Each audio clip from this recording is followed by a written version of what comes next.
اعوذ بالله من الشیطان الرجیم. بسم الله الرحمن الرحیم.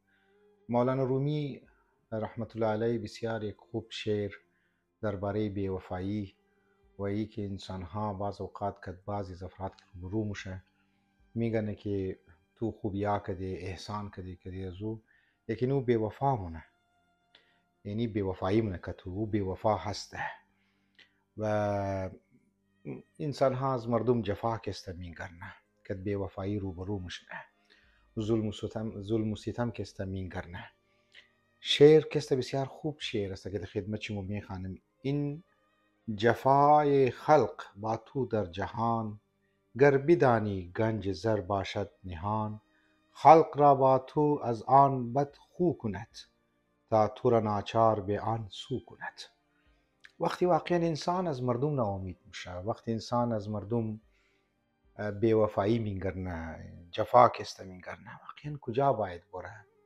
طبق مولانا رومی انسان واقعا وقتی که روبرو میشه که بی‌وفایی مردم، این گنج است و انسان از این گنج میتونه خوب استفاده کنه. و اگر مردم شیر نیش زبان زده، اگر مردم که چی مردم شیر ناراحت کده، انسان بره به طرف خدا.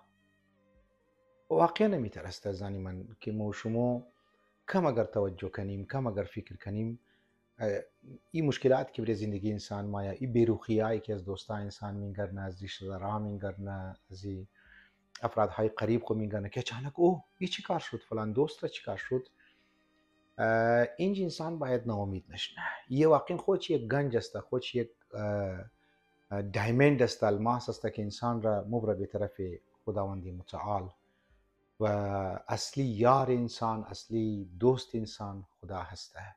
السلام علیکم و رحمت الله و برکاته.